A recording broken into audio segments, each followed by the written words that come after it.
예, 여러분 반갑습니다. 이승만 학당의 이영훈으로 이영훈입니다. 교장직을 맡고 있는데 사실은 이승만 학당은 2년 전에 이해란 원장님하고 같이 자유통일문화원 산하기구로 출범을 했는데 이제는 독립을 해서 독자적으로 있습니다만 늘 형제 자매와 같은 그런 기분으로 우리 이해란 원장께서 하시는 여러 가지 일에 그런 우호적인 감정을 느끼고 마음으로 지지를 보냅니다.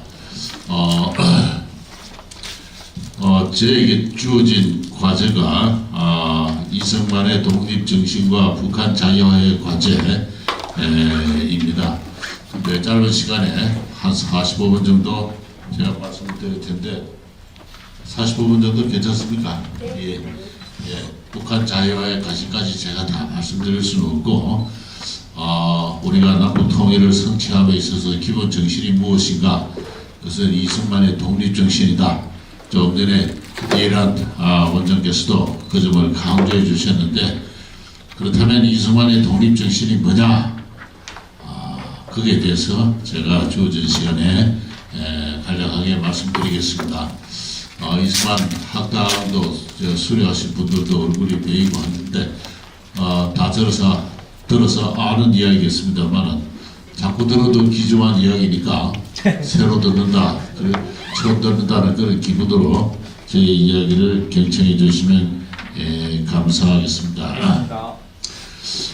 이승만 대통령은 1875년에 태어나셨습니다. 1876년이 조선왕조가 개항을 하는 해입니다. 개항을 하는 그 해에 그리고 그 전해인 1875년에 전국에 흉년이 들었어요.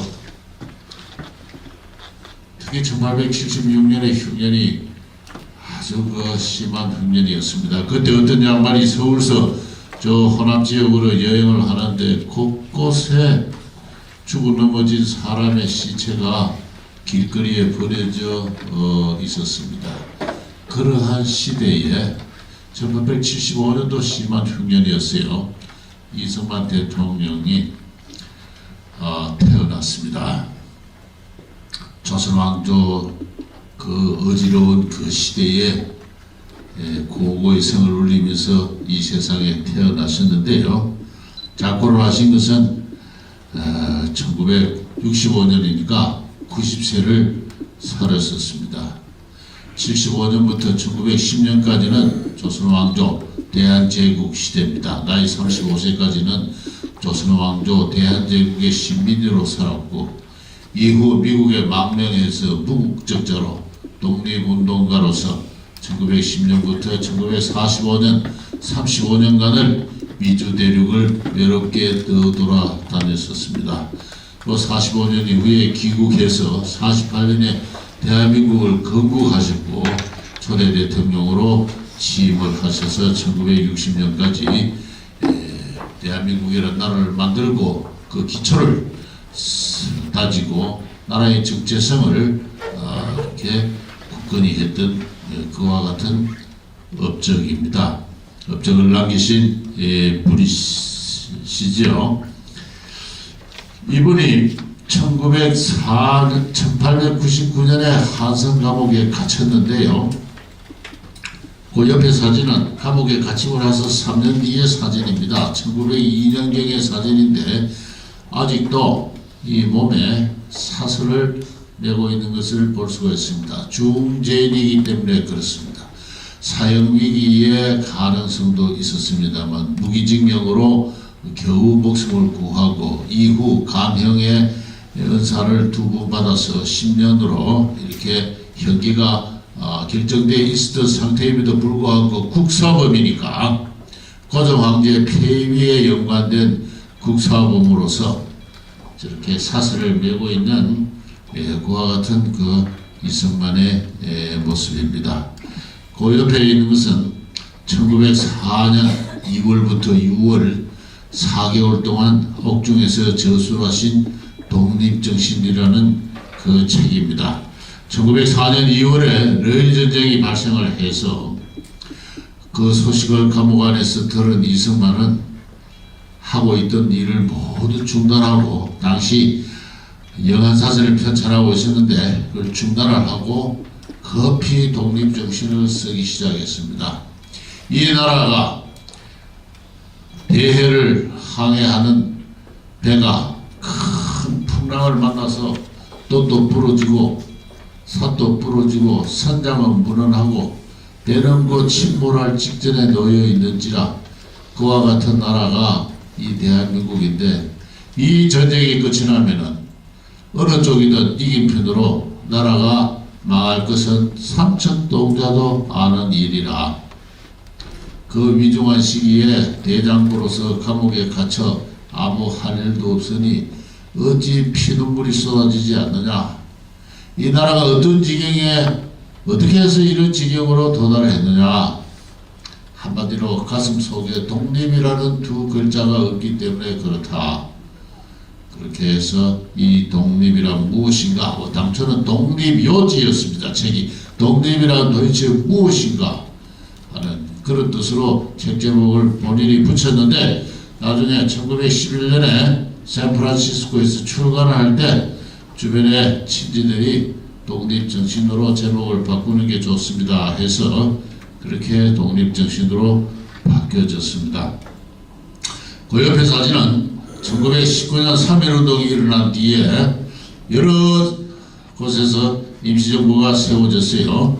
상해는 상해 대한민국 임시정부, 연해주 노령에서는 노령국민회의, 그리고 서울 한성에서는 한성 임시정부. 이 모든 임시정부에서 이승만은 최고의 국무총리 또는 집정관 총재로 추대가 되었습니다. 무슨 말이냐면은 1919년 현재 이 2천만 동포의 최고 민족 지도자는 자타가 공인하는 바 이승만이었다라고 이야기를 할 수가 있습니다. 왜 그렇게 어떻게 해서 그렇게 되는가를 오늘 이 시간에 다 말씀드리기는 힘든 실정입니다만은, 이 세 개의 임시정부가 하나로 합쳐져서 1919년 9월 달에 상해에서 대한민국 임시정부가 정식 발족을 했고, 그 다음 해 12월 달에 하와이에 있던 이승만 임시대통령으로 추대됐죠. 임시대통령이 중국으로 상해로 와서 활동할 때의 그 모습입니다. 일본 경찰의 체포를 피하기 위해서 중국인 복장으로 변복을 해 있는 어떤 나이 44세에 이승만 대통령 정말 잘생기셨죠? 네. 정말로 참 꽃미남입니다. 정말로 당대에 걸출한 미모의 남자였습니다. 용모만 그럴 뿐만 아니라 이분의 지성, 이분이 스스로 도달해서 터득한 그 지성의 수준은 과장을 보태지 않고서도 당시 세계 최고 수준의 반열에 속했다라고 할 수가 있습니다. 1905년부터 1910년 사이에는 미국 워싱턴 대학, 하버드 대학, 프린스턴 대학의 학사, 석사, 박사과정을 다 이수를 했고요. 특히 박사과정에서 박사학위 그가 제출한 그의 박사학위 논문은 미국인의 눈에서도 대단히 참신하고 창조적인 그런 논문이어서, 프린스턴 대학은 박사학위를 학위가 수여된 1910년 8월 이후 곧바로 이 책을 대학 출판부에서 출간을 한 것이 1912년입니다.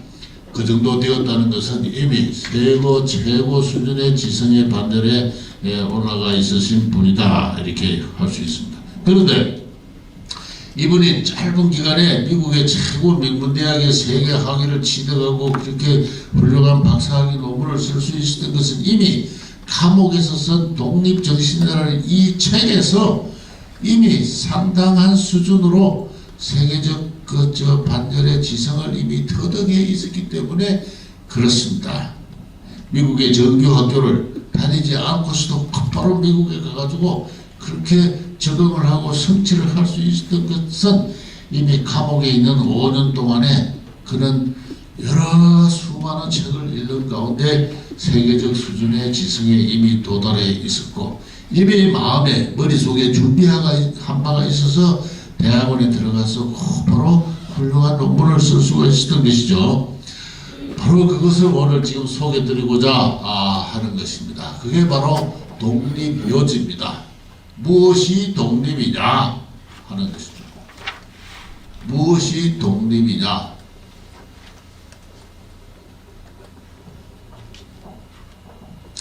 제가 오늘 그 이야기를 말씀드리고 바로 그 정신이 우리 대한민국을 세운 정신이고 지난 70년간 대한민국을 발전시켜온 정신이고 앞으로 우리가 이룩할 통일의 정신이다. 북한 자유의 과제다 하는 바로 그런 것입니다. 이 독립정신이라는 책을 제 나름대로 몇 가지 인간의 본성부터 인간의 본성, 문명개화의 본질, 그리고 문명개화의 필연 이런 순서로 말씀드리겠습니다. 인간의 본성은 제1을 제가 하는 자주, 남에게 의지하지 않는 독립, 이것은 하늘이 모든 인간에 부여한 천품으로서 본성입니다. 본성이다. 세 번째 부를 먼저 보시면 조물주는 모든 사람에게 다 같이 권리를 주셨으며 생명과 자유와 안락한 복을 추구하는 것은 남이 빼앗을 수 없는 권리다. 그 다음부터 내 몸은 내 것이 아니라 천지를 주지하시는 이가 내게 맡겼었으니 이것을 세상에 위해서 쓰도록 한 것이다.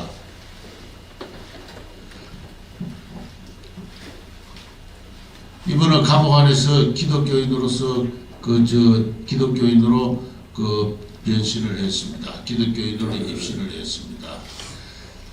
조물주가 하나님이 이 세상을 창조하시는데 나도 조물주의 피조물입니다. 하나님이 나를 창조하실 때는 내 몸은 하나님이 내게 맡기신 귀중한 도구다. 세상을 위해서 유익하게 쓰라고 준 도구다. 하나님이 맡기신 이 세상을 위해서 좋은 쓰임새라고 준 이 도구를 누가 누구를 소유할 수 없다. 너는 농로다 너희다 지배할 수 없습니다. 모든 사람은 자유인으로서 제 할 일을 제가 해야 된다. 제 할 일을 제가 하는 자주, 독립. 이것은 하나님이 인간을 창조한 본래의 뜻이다. 본래의 뜻. 그래서 생명, 위협으로부터의 회피, 안전, 자유, 남의 구속을 받지 않는 것. 하나님이 나를 창조하시는데 내가 누구한테 구속을 받는단 말이냐. 안락한 복, 이거는 물질적인 생활을 말합니다. 사유재산을 말해요. 프로퍼티 라이트를 말합니다. 이거를 그냥 좋은 말로 꾸미는 것인데 내가 남한테 빌어먹지 않고 자주해서 살려면 최소한의 재산이 있어야 됩니다. 그래서 내가 힘써 하나님이 만드신 이 자연의 노동을 해서 내가 취득한 그 노동의 성과물은 누구도 이를 빼앗을 수 없는 나의 권리다 하는 것입니다. 그래서 이 생명, 자유, 안락한 복을 누리는 것, 이거는 하나님이 피조물에게 내린 남이 빼앗을 수 없는 어떤 천부의 권리다. 천부의 권리. 이것이 바로 인간의 본성입니다. 근데 지금까지는 다소 종교적인 색채가 들어갔습니다만 종교적인 색채를 빼놓고 이야기하면은 대저 괴로움을 면하고 편한 것을 취하며 죽기를 면하고 살기를 도모하는 것은 생명이 있는 모든 종류의 자연스러운 성정이다. 편하고자 하고 자유롭고자 하고 행복하고자 하는 것, 자기를 스스로 이롭게 하고자 하는 것, 이거는 모든 인간의 하늘이 내린 성정이다. 이와 같은 인간 이해는 오늘날의 여러분 입장에서 볼 때는 매우 자연스럽고 당연한 것처럼 느껴질지 모르겠지만은 조선시대에 성리학이 지배하는 세상에서는 이런 이야기를 할 수가 없어요. 이런 이야기를 하면은 소인배가 됩니다. 소인은 이에 탐하고 군자는 의에 발다 그랬습니다. 공자님이 쓴 그 논어에 그런 말이 나와요. 그래서 소인들이 하는 이야기입니다. 군자는 춤과 효와 이런 것을 이야기해야 되죠. 그래서 바로 그와 같은 성리학적 도덕 사회에서는 생각할 수 없는 어떤 인간의 본성을 이승만은 기독교로의 개종을 통해서 이것을 발견을 하게 됩니다.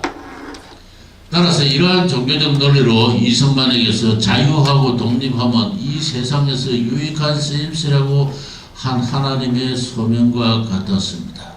너 자유해, 너 독립해, 내가 너에게 유용한 세상의 쓰임새가 되라고 몸을 줬어. 그런데 남한테 의지하고 살아, 남한테 매이고 살아, 남한테 빌어먹고 살아. 그거 안 되는 거예요. 안 되는 겁니다. 그래서 하나님의 피조물이기 때문에 자유롭고 독립적인 존재고, 그리고 더더욱이나 남에게 유익한 쓰임새가 되도록 노력해야 되는 그와 같은 존재죠. 그래서 더욱 남에게 빼앗길 수 없는 권리로서 자유와 독립이다. 이렇게. 그래서 자유와 독립은 하나님이 인간을 창조하신 본래의 뜻이다 하는 그 생각입니다. 이것은 기독교적인 생각만이 아니라 유럽에서 종교개혁 이후에 자유와 독립의 그 계몽주의가 싹시 트고 정치적 변혁으로 힘으로 작용할 때 모든 인간이 이것을 상식으로 알고 받아들이고 실천한 하나의 교의다, 책이다 이야기할 수 있습니다. 그런데 자주와 독립하는 것은 동시에 경쟁하는 마음입니다. 독립정신 쭉 읽다 보면은 아주 놀라운 이야기들이 많이 나와요. 경쟁하는 것은 서로 다툰다는 뜻이다. 남을 해롭게 하는 것이 아니라 남과 비교해서 한 걸음이라도 앞서 나가려고 하는 것, 먼저 얻으려고 하는 것, 이것이 경쟁이다. 세상에 천만 가지 일들이 다 이 마음이 아니면은 지금 세상에는 설 수 없다. 자유하고 독립할진데 경쟁하는 마음이 있어야 된다. 남보다 앞서려고 한다. 남 것을 빼앗고 남을 해고자 하는 것이 아니라 이 넓고 넓은 천지 자연을 보다 창조적으로 개발하고 지적해서 남보다 앞서려고 하는 것. 그래야 좀 더 유용한 세상의 쓰임새가 될 수 있는 것입니다. 그래서 이 자유와 독립은 동시에 경쟁하는 마음이다 하는 이런 이야기가 또 독립정신의 어느 한편에 나와요. 그래서 그러면은 문명개화는 뭐냐? 문명개화는 이게 이제 독립정신 이제 7장부터 이제 독립이란 무엇인가 알아봅시다. 이렇게 하면서 제6장 말미에 우리나라가 지금 이렇게 망하게 생겨서 왜 이렇게 망하게 생겼습니까? 독립정신이 없기 때문에 그렇습니다. 독립 두 글자를 알지 못하기 때문에 그렇습니다. 그러면 지금부터 독립을 알아봅시다. 이러면서 책을 딱 그 다음 장을 넘기면 7장인데 바로 이 7장 첫머리에 콜럼버스 이야기가 나와요. 그 독립정신이라는 책은 그 맥락을 쉽게 읽을 수 있는 책이 아닙니다. 400년 전 콜럼버스가 신대륙을 발견하고 사람들은 그때부터 지구가 둥근 줄 알고 왕래 교섭 물화를 상통하고 남의 역것과 남의 새 것을 비교하여 쓰고 나의 흔한 것과 남의 귀한 것을 바꾸었으니 교화와 풍기가 날로 열리고 학문과 기술이 한없이 진보되어 오늘날 세계에서 제일 부강하고 문명한 나라들이 다 통상하고 교제하는 이익을 얻어서 저렇게 되겠다.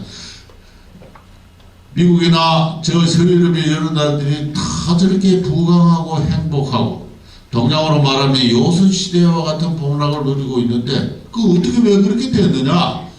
종교개혁 이전에는 서양이나 동양이나 다 똑같았다. 다 미개 상태였다. 그런데 그 종교개혁 이후에 서유럽이 막 문명 개발을 하기 시작하는데 이때 지구가 둥글다는 것을 알고 아메리카 대륙을 발견하고 전 지구를 돌아다니면서 물화를 교통을 하니 나의 옛 것과 남의 새 것을 비교할 수가 있게 되고 나의 흔한 것과 남의 귀한 것을 바꾸어 쓰려더니 교화와 풍기가 날로 열린다. 따라서 문명 개화의 본질은 통상이에요.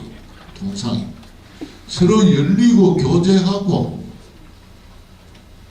그렇게 하면은 교화와 기술이 풍기가 날로 열린다.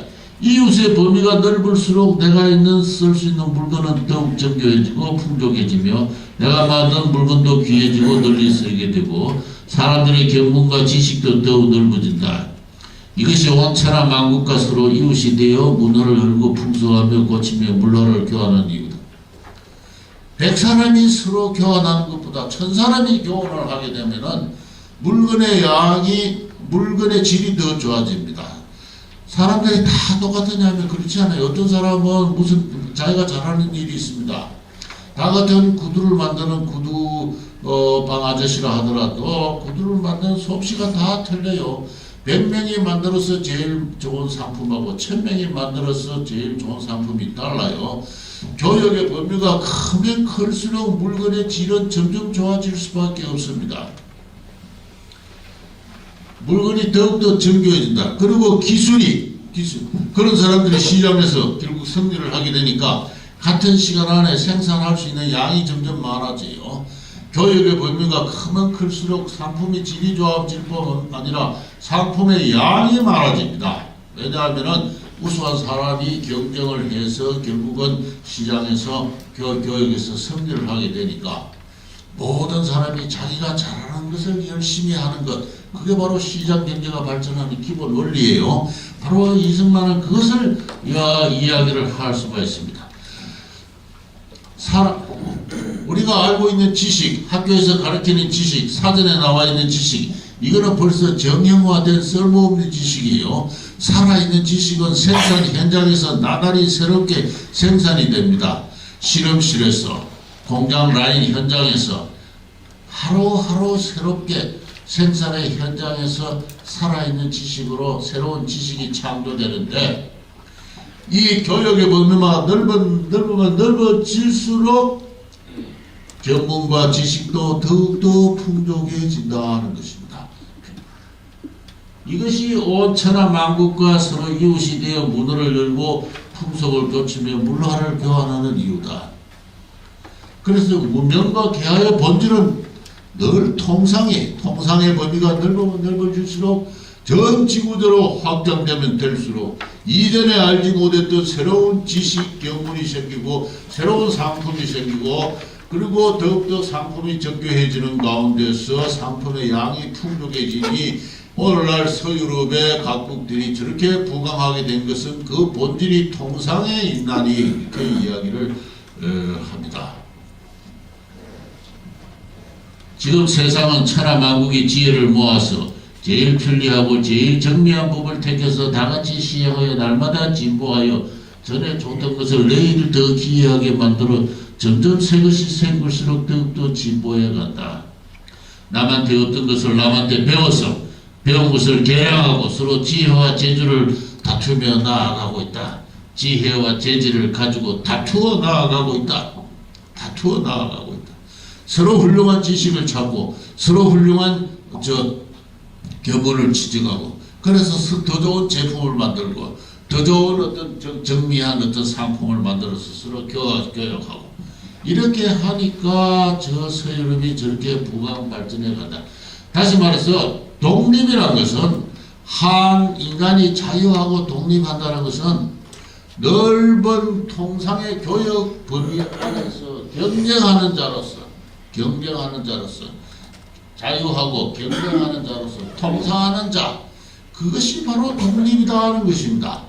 독립이라는 것은 홀로 선다는 게 아니라 넓은 통상을 하는 자유롭게 경쟁하면서 새로운 지식을 취득하고 새로운 상품을 개발하고 그렇게 해서 이 나라와 사회를 부유하게 만드는 유익한 쓰임새가 되는 자, 그게 독립인 거예요. 독립 내 혼자 내일은 내 혼자 그냥 산소에 들어가서 내일을 내가 한다. 그게 독립 아니에요. 이게 바로 독립 요지예요. 이게 쉽지 않은 개념입니다.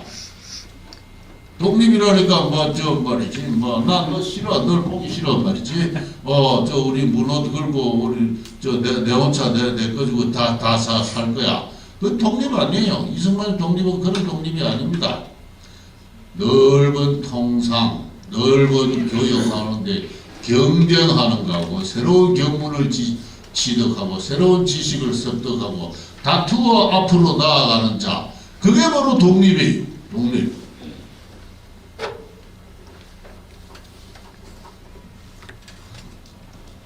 저는 이거 독립정신 읽고 이거 아담 스미스가 이 속에 있네 그렇게 생각했어요. 아담 스미스가 바로 그와 같은 이야기를 했습니다. 우리가 매일 식사를 마련할 수 있는 것은 부족한의 양조장, 빵집 주인과 자비심 때문이 아니라 그들 자신의 이익을 위한 그들의 고려 때문이다.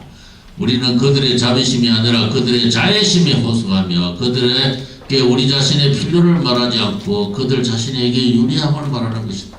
아담 스미스 단계에 이르면은 그 이전까지 모든 정치 철학자들이 어떤 식으로든지 종교와 결부시켜가지고 자유와 독립을 이야기했습니다만 아담 스미스는 그러한 그 종교적 색채를 극복해내서 도덕감정에서 제외하고 인간 본성에 대한 경험론적인 관찰과 서술을 통해서 세상의 조화와 번영의 비밀을 이야기를 했어요.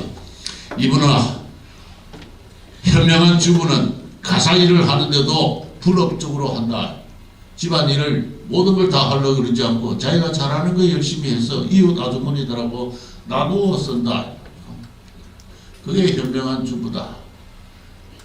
분업의 원리입니다. 분업의 원리. 그래서 교환의 가능성이 시장이 주어졌을 때 모든 사람은 자기가 잘하는 것을 열심히 해가지고 자기가 잘하는 걸 열심히 하면은 더 좋은 제품을 만들 수 있고 주어진 시간에 더 많은 것을 만들어낼 수 있죠. 모든 사람이 그렇게 행동해 보세요. 그렇게 하면은 그것이 한 사회와 경제가 발전하는 길이에요. 아담 스미스가 국부론을 쓴 국부론의 기본 원리가 바로 그겁니다. 통상과 분업. 통상과 분업을 하면은 나라가 부유해진다 하는 것인데 그렇게 해서 사람들은 내가 식탁을 꾸미는데 이 안에 올라오는 수십 가지의 식료 재료를 여기 소고기가 있다. 내가 부족한 아저씨에게 소고기 주세요. 그의 자애심에 호소한 건 아니다. 그의 자비심에 호소한 건 아니다. 그 사람이 필요한 것을 내가 생산해서 주고 소고기를 받아왔을 뿐이다. 이제 바로 그러한 것들 분업과 통상의 원리, 국부의 원리죠. 그래서 이승만은 감옥 속에서 스스로 터득해서 독립정신 곳곳에서 넓게 통상하고 경쟁하고 새로운 지식을 취득하는 것, 이게 독립의 요지다. 문명 개화의 비밀이다. 이렇게 이야기를 한 겁니다. 인디펜던스라는 것은 그런 뜻이에요. 그런 뜻이다. 나 보기 싫으니까 내 혼자 그냥 가슴 아주 굳게 혼자 살겠다. 그게 독립이 아니. 남과 사는 원리를 남과 살면서 부강해지는 원리, 그게 독립의 원리예요. 그 다음에 문명개화의 그러면 이러한 문명개화가 필연이다. 하나님의 뜻이다. 이걸 거역하면은 나라가 영원히 없어진다. 인종도 장차 소멸한다. 문명과 개화는 필연이며 어리석게도 막으려 나가는 나라가 영원히 없어지고 인종도 장차 소멸한다. 소멸한다.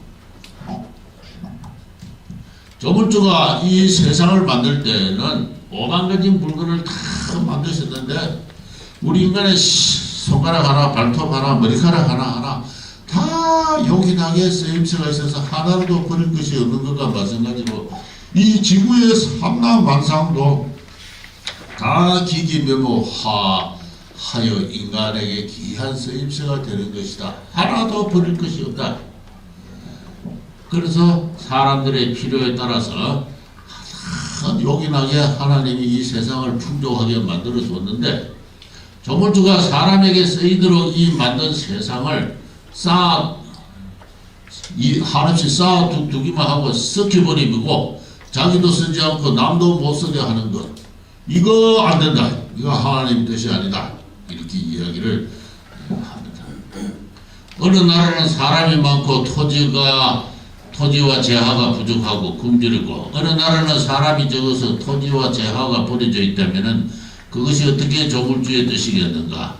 서로 섞어놓아서 같이 쓰도록 함이 조물주의 공헌된 뜻이다. 이 세상을 기기묘묘하게 유용하게 창조를 하신 것은 인간들로 하여금 이 세상을 같이 쓰라고 준 거다. 다시 말해서 서로 나누어 쓰라고 준 거다. 한쪽에서는 쌀이 나고 한쪽에서는 밀이 나고 한쪽에서는 석탄이 나고 하면 서로 나누어서 교환하고 서로 통상하라고 세상을 그렇게 만든 것이다. 이게 조물주가 인간 세상을 온데도 있고 열대도 있고 한데도 있고 쌀이 많이 나기도 하고 밀이 많이 나기도 하고 뭐 높은 고산지대도 있고 해변지대도 있고 이 기기묘하게 만든 것은 그 안에 모든 자연의 생산물이 다 달라서 인간들이 서로 나누었어야 서로 풍족해지고 또 보다 더 좋은 조화를 쓸 수 있는 원리가 바로 그런 것이다. 따라서 문명과 개화는 하나님의 필연이다. 이것을 막고 나는 남과 상종하는 것이 싫다. 우리 식으로 살겠다. 우리끼리 살겠다. 우리 주체적으로 살겠다. 이래가지고 문호를 닫아 그러면은 그런 인종은 망하거니와 그런 나라는 없어진다.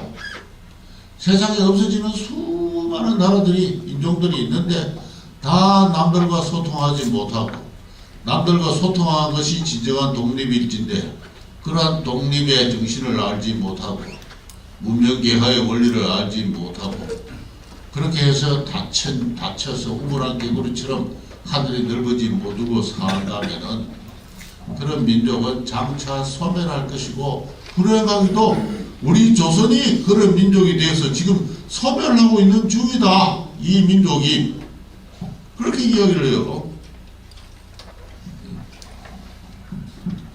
그래서 문명개화는 하늘의 뜻으로서 필연이다.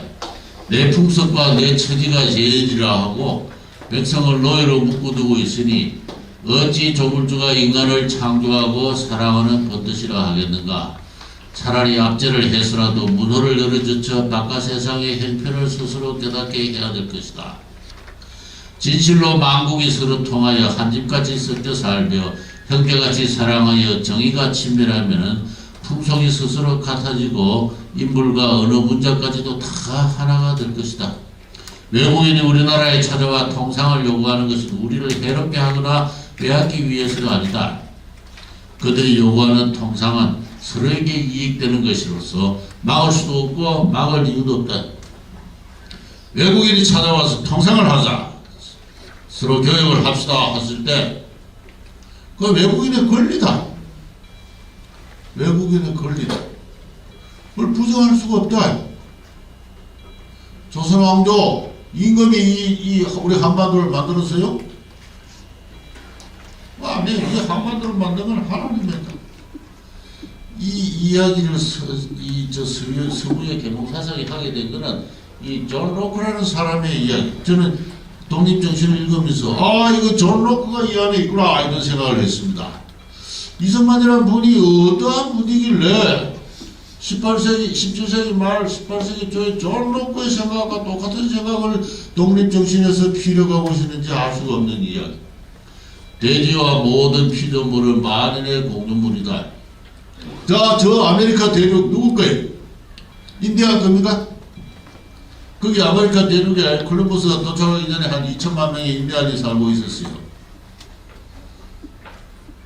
그 인디안 거예요? 인디안 거. 그래서 유럽이 들어가서 그 차지한 거는 도둑질한 거예요? 근데 이런 문제가 발생해요. 발생합니다. 근데 존 로크는 아니다. 아메리카 대륙은 하나님이 인간 사회 모두에게 주신 선물이다. 그런데 인디안들이 노동을 하는 양을 보니까 영국 백인 노동자들의 노동량의 100분의 1도 안 돼. 노동을 하지 않는다. 하늘이 준 천물을 그냥 썩히고 있다.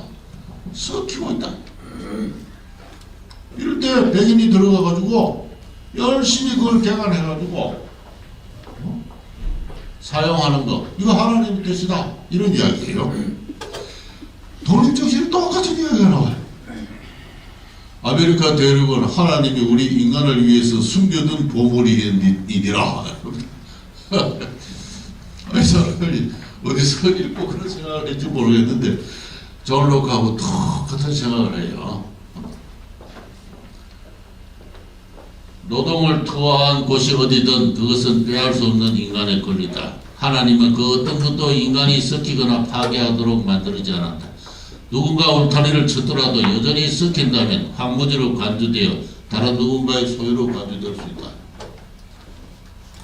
자, 대한제국이 또 있어요. 이 대한제국이다. 전주,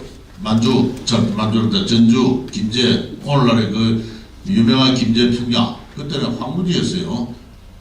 자, 외국인들이 와서 그 개간하겠다. 막을 수 있어요? 이승만은 없다. 제 나라 땅이라고 해서 남이 들어와서 쓰지 못하게 하는 거, 이거 안 된다. 안 된다.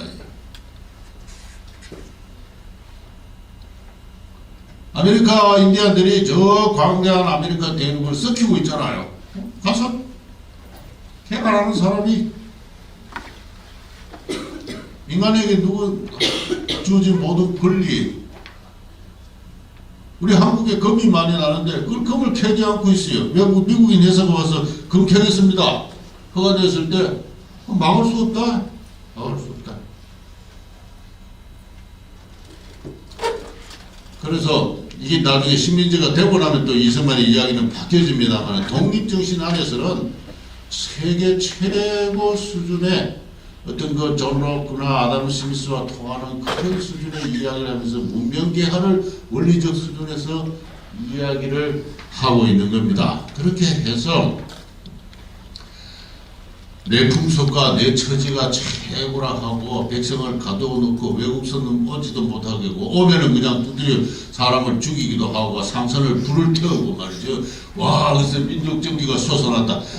샤마노가 대동강에 올라와서 통상을 하자 했을 때 거절을 하고, 거절을 하니까 샤마노가 안 물러가니까 밤새 그냥 평양 주민이 가서 배에 불 설러고 나서 와, 우리 조선 만세, 이거 안 된다 하는 것입니다. 찾아오는 사람은 찾아와서 통상을 요구하는 것은 그들의 권리요. 그들이 통상을 하자는 것은 우리를 반드시 해롭게 하자는 것만도 아니다. 이 원리를 모르고 외국 세력이 찾아올 때 무조건 박해하고 죽이고 하면은 그때부터 이 나라가 위태로워지기 시작한다. 찾아오는 외국인을 박해하는 것만큼 한 나라의 독립을 위태롭게 하는 어리석은 일은 없다. 그렇게 이야기합니다. 이모군란이 일어났을 때 서울 사는 시민들이 전부 일본 영사관으로, 일본 그 공사관으로 찾아가서 일본인을 막 죽였잖아요. 아무 일도 없지만. 그러니까 일본에서 병력이 오잖아요. 군대가 온다. 그래서 어리석은 외국인을 함부로 박해하고 그들을 정오하고 그들을 의심하고 하는 것, 이거 닫힌 사회에 한 나라가 망하는 첩경의 길이다. 그런 이야기입니다. 그렇게 해서 바로 문명개화는 필연이다 해서 이승만은 굉장히 그 세계주의적인 생각을 해요. 나중에 나라를 잃어버리고 독립운동할 때 이야기는 물론 상황에 따라 바뀝니다만, 그래서 망국의 길이라는 것은 남과 통상하는 올바른 도리를 배우려 하지 않고 남의 세력을 두려워하고 남을 몰아내려기만 하고 이래서는 남에게도 해가 되고 내게도 위해가 되니 남들이 어찌 망국의 공범된 이익을 포기하고 스스로 물러가겠는가. 좋은 말로 권면하다가는 안 되면 위협이라도 해서 응두를 것이니 이것이 독립을 잃게 되는 근본이다. 여러 외국의 문호를 열고 그들을 공정하게 대여하고 그들과 통상을 하고 그들의 문명을 배우고 그런 가운데 자주 독립의 자세를 견지한다면 어찌 나라가 망할 수 있는 것인가. 외국이 찾아왔을 때 그들은 그들의 권리로서 찾아온 것이고 우리는 그들을 공정하게 대우하고 그들에게 배우려고 하고 그러면서도 자주 독립하는 자세를 유지하고 그렇게 했다면 이미 망국 공법이 지배하는 그 19세기 후반에 어떻게 한 나라가 망할 수 있겠는가. 찾아온 외국이 외국을 문호를 닫고 그리고 문호를 열어달라고 했을 때 박해를 하고 심지어는 사람을 죽이기도 하고 하는 이러한 짓을 하게 되니까 배울 생각을 하지 않고 배척을 하고 심지어는 위해를 가하기도 하는 이와 같은 현상, 이게 나라가 망하는 근본적인 길인데 이미 조선은 그런 길로 들어선 지가 오래되어 가지고 따로서 볼 날이 있을지 말지 헤아리기 단정하기 어려운 지경에 이미 놓였다. 이 나라가 다시 설지 말지 아메리카 대륙의 인디안처럼 소멸해 가고 있다.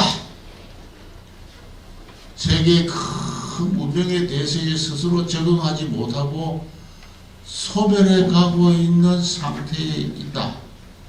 나중에 한국교육 비판이라는 책을 쓰는데 그 책의 서문에 이 민족은 이미 소멸하고 있다 이렇게 이야기를 합니다.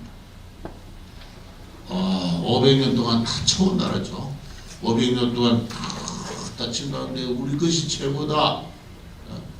남을 배척하고 위해를 가하고 스스로 자주 독립하지는 못하는 가운데 이미 소멸의 길로 들어갔는지 모른다. 이게 이승만의 기본적인 망국의 위기는 바깥에서 오는 것이 아니라 내부에서 이미 발생을 하고 있는 이와 같은 모습입니다. 그가 기독교인으로 변신을 하는 것이 1899년 2월인데요. 고종 황제 폐위 업무에 걸렸다가 체포가 되어서 언제 사형될지 모르는 그와 같은 위급한 상황에 놓였습니다. 장안에서는 이승만이 간밤에 차용되었다 이런 소문이 들어서 그 아버지 이경선홍이 시체를 찾으러 한성감옥을 2번이나 간 적이 있습니다. 그런 그 위급한 상황에서 그는 어느 날 하나님께 기도를 해요. 배제학당에서 하나님께 기도를 하면 소원을 들어준다는 선교사의 설교가 생각이 나가지고 기도를 했다고 합니다. 그래서 오 하나님 나의 영혼을 구원해 주십시오. 그랬더니 감옥 안이 환해지면서 나의 마음에 기쁨이 넘치는 평안이 깃들면서 나는 변한 사람이 됐다. 근데 그 다음 말이 중요해요. 그때까지 내가 선교사들과 그들의 종교에 대해서 갖고 있던 정오감과 그들에 대한 불신감이 일순간에 사라졌다. 나는 그들이 우리에게 그들 스스로 대단히 값지게 여기는 것을 주기 위해서 왔다는 사실을 깨달았다. 저는 종교적인 변신보다도 종교적인 변신을 통해서 이루어지는 이승만의 이 고백으로서 저들에 대한 나의 근본적인 정오심과 의구심 그것이 사라졌다. 이 말이 굉장히 중요합니다. 이승만을 자유독립의 투사로 만든 사람은 올리버 에이비슨이라는 사람이에요. 제중원을 만들고 오늘날 세브란스 병원을 만든 분인데 이분하고 계속 이분한테 영어를 배우면서 이승만은 결국은 자유민주주의 혁명운동가로서 변신을 하게 되는데 나도 미국이나 영국처럼 민주정치나 입헌정치를 하는 그런 나라로 내 조국을 만들고 싶소라고 결심을 토로하게 되니까 에이비슨은 그건 대단히 위험하고 고난에 가득 찬 인생이 될 것입니다 라고 알려주니까 이승만이 결연하게 표정을 굳게 하면서 그래도 나는 그런 인생을 살고자 합니다 라고 스스로 고백을 하는 게 1896년의 경이에요. 그 배제학당에 들어가서 벌써 한 2년 정도가 되면은 이승만은 머릿속으로는 그와 같은 인간으로 변합니다. 그런데 그 에이비슨 자서전 그 다음 대목을 보면 그럼에도 불구하고 한국인들은 외국인에 대해서 근본적인 의구심과 정오감을 가슴 속에 숨기는 것을 내가 모르지는 않았다 하는 그런 이야기입니다. 그 한국인들이 다 그래요. 다 그렇습니다. 저도 그래요. 저도 어릴 때 저도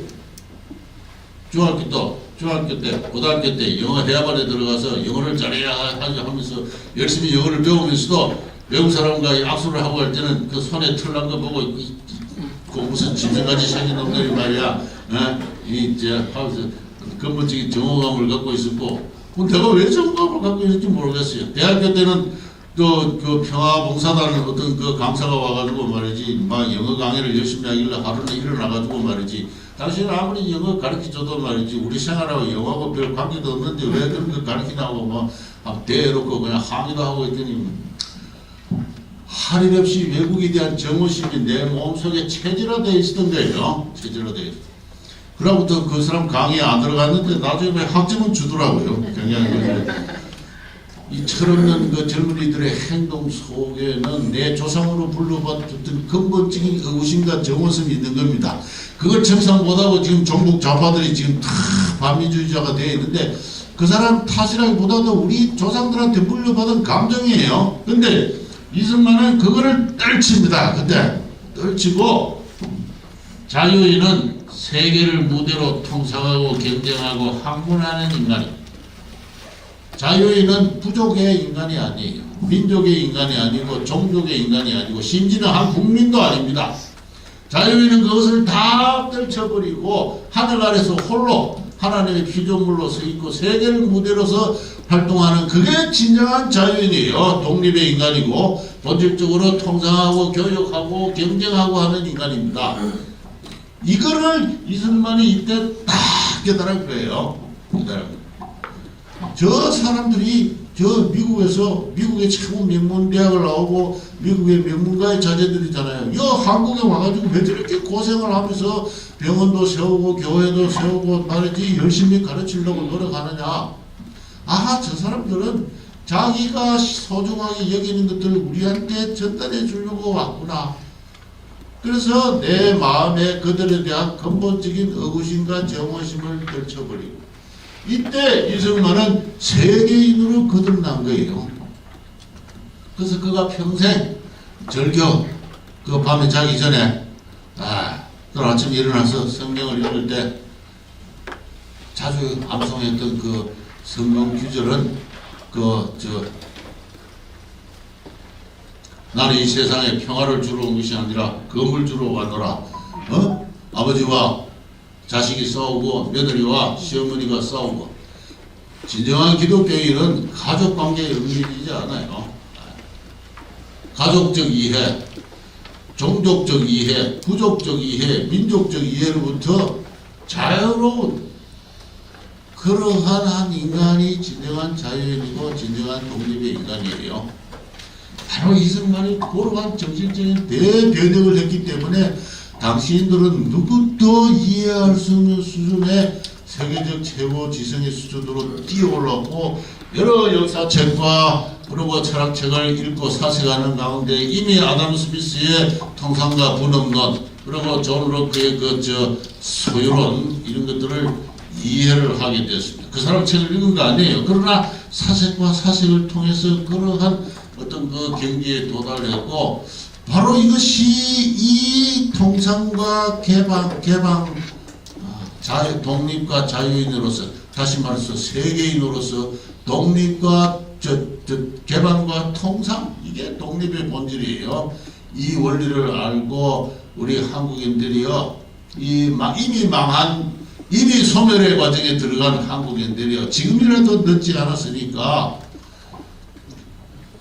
가슴 한가운데 독립의 두 글자를 세우고 독립의 뜻이 뭔지 알아야 됩니다 하는 이제 그런 이야기고 그런 뜻으로 평생 독립운동을 했어요. 독립운동을 했어요.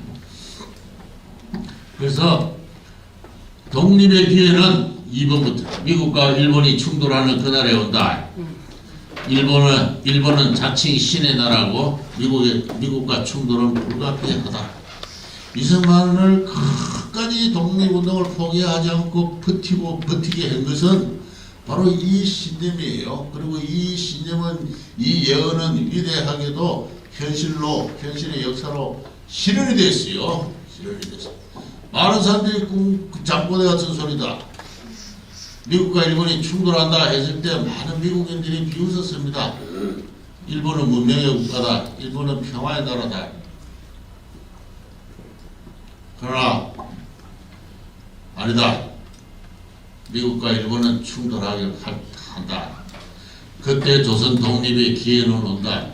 그때까지 실력 양성하는 가운데 합동해야 된다. 합동해야 된다. 우리나라 사람들은 애국심이 아직 발달하지 못해서 매양 사소한 개인의 이해와 덕실에 인연해서 서로 다툰다. 다투는 10사람이면 10사람, 100사람이면 100사람이 모이면은 그 지도자가 나타나지 않아요. 지도자가 나타나면 꼭 누가 나타나서 깔아내립니다. 깔아내립니다.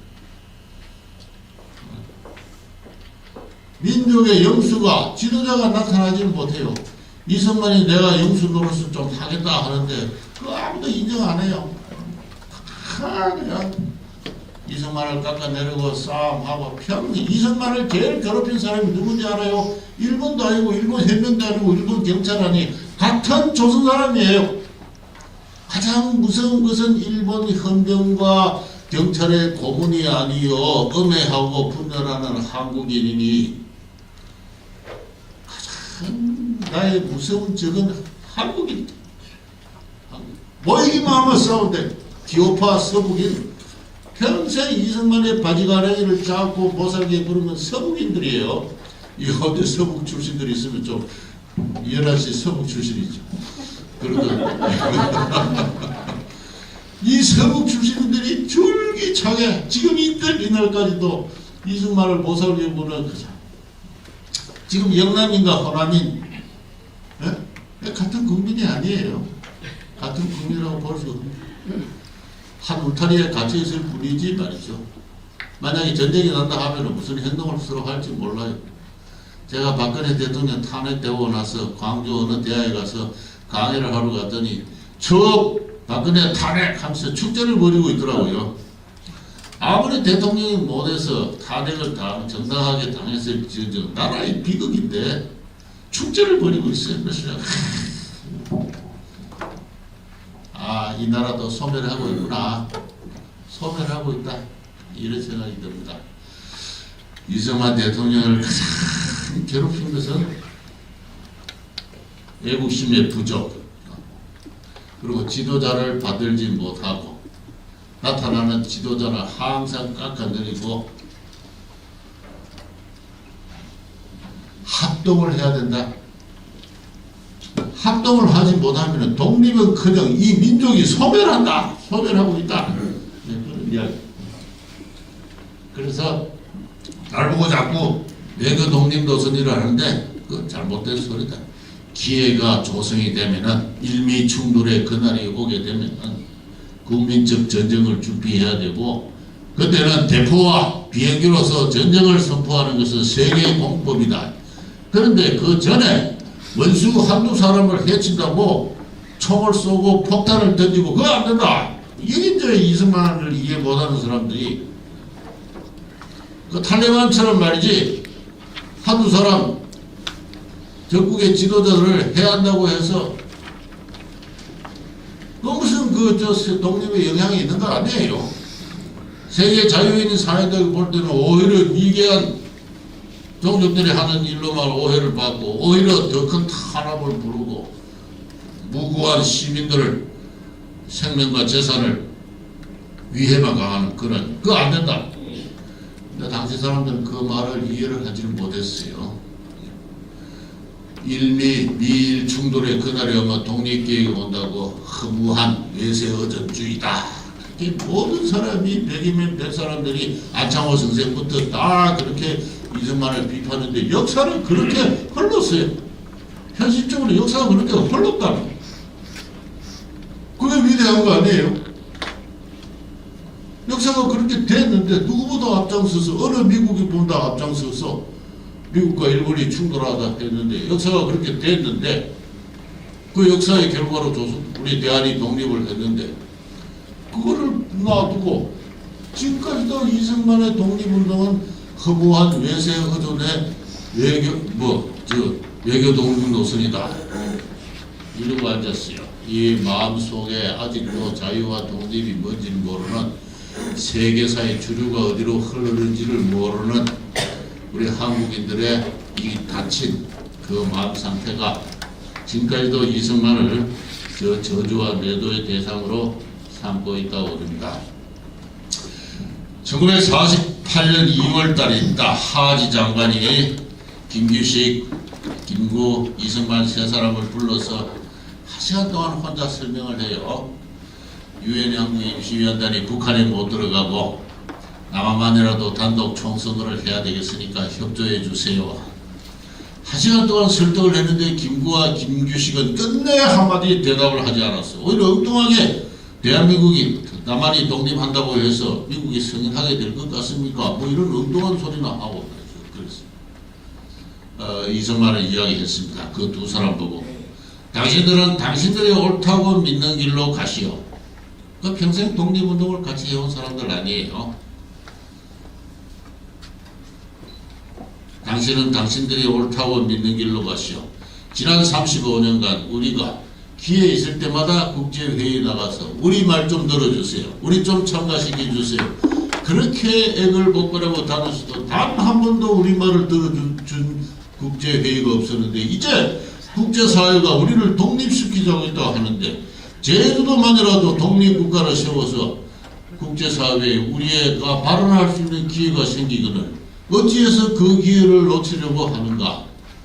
역사에 대한 책임은 내가 지겠으니까 당신들이 믿는 길로 가시오 하면서 북한으로 올라가려고 하는 그 사람들에 대해서 일가를 하는 대통령의 모습을 보고 있습니다. 역사에 대한 책임은 내가 지겠다.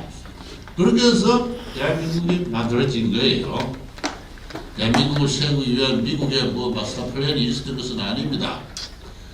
그렇게 해서 만들어진 나라, 공산주의와 타협을 하는 것은 불난집에 부채질을 하는 것과 같다. 몸에 반쪽이 병들었으면은 나머지 반쪽의 건강을 지켜서 병든 반쪽의 몸의 건강을 회복할 일이다. 그래서 북진 통일 노리죠. 북진 통일. 그렇게 해서 아까 단가 부르실 때 그 이야기를 하는 겁니다. 그래서 6.25 전쟁이 끝이 났을 때 북한 동포들에게 외친다. 동포여 희망을 버리지 마세요. 우리는 여러분을 잊지 않을 것이며 모른 채 하지 않을 것입니다. 이러한 고급의 수사를 쓸 수 있는 그런 대통령은 역대 대통령 가운데 이승만밖에 없었어요. 이분은 정치가가 이전에 학자요 사상가입니다. 그리고 그의 문장은 최고 수준의 수려함. 여러분을 모른 채 잊지 않을 것이며 모른 채 하지 않을 것입니다. 이 시문학적인 표현을 정치 언설에서 쓸 수 있는 사람이 누가 있었어요? 역대 대통령이 그리고 후대 한국인들이 이런 정신만 조금만 가졌더라면 나는 벌써 통일을 했다고 봅니다. 통일을 했다고. 기회가 많이 있었잖아요. 기회가 많이 있었습니다. 북한의 동포 300만 명 굶어 죽을 때 같은 동포로서 어떻게 그걸 참고 있어요? 연평도 표격 사건이 일어났을 때 그거 왜 참고 있어요? 북한의 정치범 수용소 해체를 요구를 해야 되잖아요. 요구하지 않으면은 뭔가 수단을 발동을 해야 되죠. 그럴 용기도 없는 사람들이 통일을 하겠다고 나라를 다스린다고 지금 이 순간 이 지경까지 온 거예요.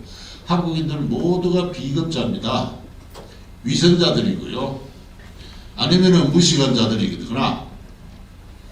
그래서 저는 100년 전에 이승만 대통령이 했던 것처럼 이 나라가 소멸해 가는구나. 소멸해 간다.